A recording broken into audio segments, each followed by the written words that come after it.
Vaibhav Ranjan and you're watching Ritam. India and China, one of the top global powers of the Asian continent, are always in the headlines for their diplomatic stance, trade affairs and even for their fierce rivalry with each other.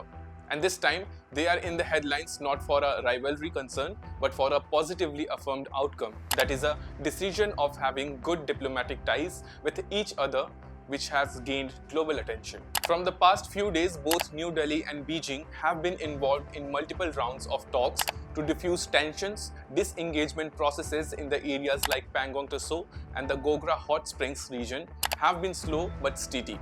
And now during the 23rd round of special representatives talks, which took place on Wednesday, held after a gap of 5 years, Ajit Doval met Wang Yi to discuss the long-standing boundary issues. During the meet, both sides reached a 6-point consensus aimed at resolving border tensions and strengthening diplomatic ties.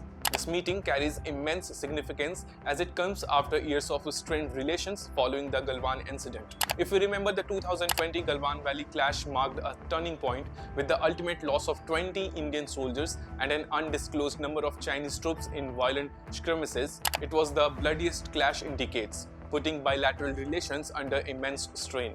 Against this backdrop, the recent high-level talks between India's National Security Advisor Ajit Doval and Chinese Foreign Minister Wang Yi in Beijing mark a significant moment in the quest for stability and peace.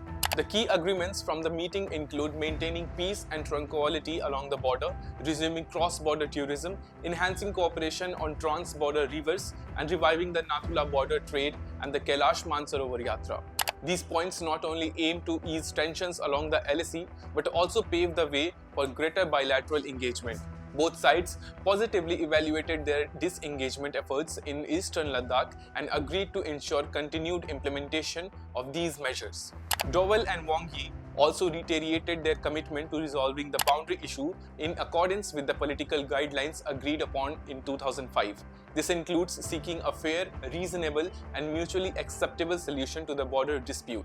The key question then is, what's the potential for cooperation? The potential for India-China cooperation lies in their roles as a global powers, with India set to become the world's 4th largest economy next year and China already second. Despite border tensions, trade between the two reached $118 billion in 2023, with India heavily reliant on Chinese imports for pharmaceuticals and tech components. Moreover, the meeting also comes at a time when regional dynamics are evolving. India's growing strategic partnership with the United States and participation in groups like the Quad have not gone unnoticed by Beijing. On the other hand, China's increasing proximity to Pakistan and its assertive actions in the Indo-Pacific have raised concerns in New Delhi. Amid these complexities, the Doval-Wang talks represent an opportunity for both nations to recalibrate their ties and focus on mutual interests. On the significant aspects of the meeting was the emphasis on resuming the Kailash Mansarovar Yatra, a pilgrimage route deeply significant to Indian Hindus. Similarly, the focus on cross-border tourism and river cooperation underscores the potential for people-to-people ties to act as a bridge in strained relations. While the 6-point consensus offers hope, challenges still remain. It is important for India not to forget China's old tactics of occupying neighboring lands and claiming them under its expansionist policies. It is critical for India to remain vigilant and take necessary actions to safeguard its strategic interests in the region as well. What do you think about these developments? Will this meeting bring about meaningful change in India-China relations, or are we in for another phase of strained ties? Share your thoughts in the comments. Jai Hind.